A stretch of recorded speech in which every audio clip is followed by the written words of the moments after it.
Dictation start now. As I flew into Bangalore yesterday, I was surprised to see festivities everywhere. I knew, of course, that November is Karnataka Rajyotsava Day and celebrations are in order. Evidently, Bangalore had digged up for another festival to celebrate an achievement which has earned this beautiful city a proud place on the global information technology IT map. I am happy to inaugurate this unique festival, BangaloreIT.com. On this occasion, I extend my hearty Rajyotsava felicitations to the people of Bangalore and Karnataka and also express my deep appreciation for what your city has achieved in the field of information technology. After Bangalore showed what is possible, many other cities of India have joined the IT march. Those cities that were already active have begun to move faster. There is thus a healthy competition among cities and states, which is leading to the creation of better infrastructure, facilities, and more attractive investment options. All this is good for the country. Let 100 Bangalores bloom. But the point I wish to emphasize is that it is never easy to be a pioneer and a trailblazer. When Bangalore started software development and export, all it had was a dream and immense self-confidence. What it lacked in financial resources was more than made up by its bright and youthful human resources. Many of the titans of Indian software industry today were middle-class professionals not long ago. They could start their own small companies only by mopping up their hard-earned but meagre savings, which were sometimes augmented by the contributions of their generous wives.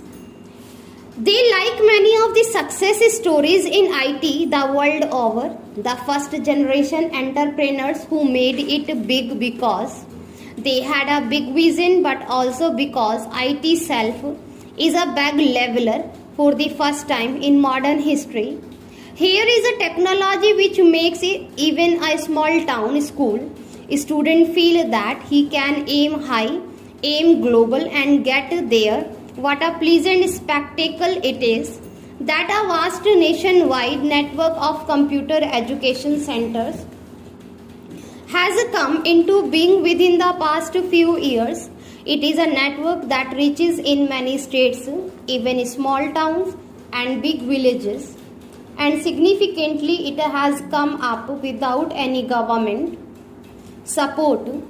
When I see the annual results of Indian software companies, I feel very proud. Friends, I have never used a computer in my life.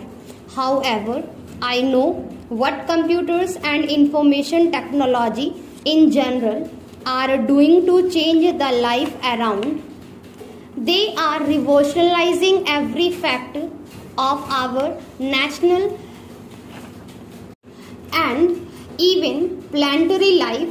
IT is changing the way we work, do business, learn, teach, travel, communicate, entertain ourselves, and even the way we run governments and democracies. The amazing changes we have already seen in this area are nothing compared with what is in the offering in the coming years and decades.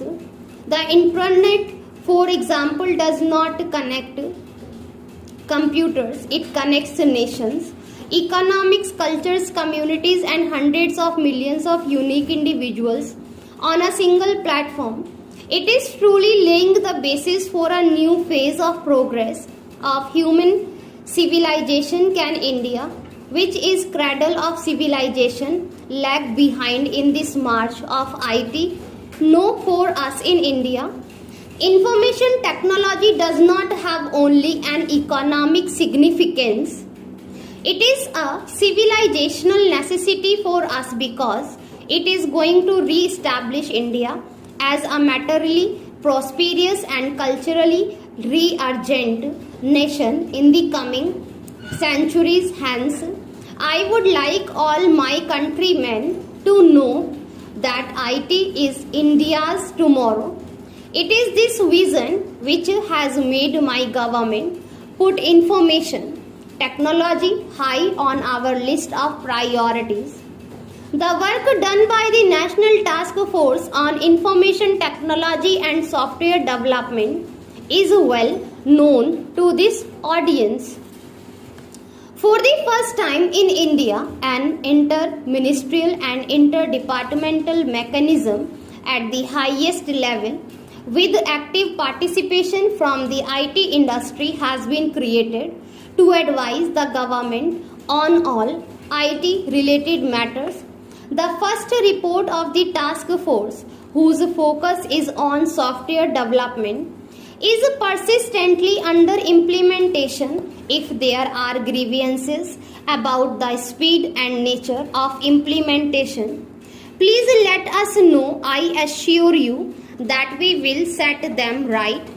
The second report aimed at making India a major IT hardware manufacturing center is ready. The government will adopt the same fast track approach to its examination and adoption as was done in the case of the first report.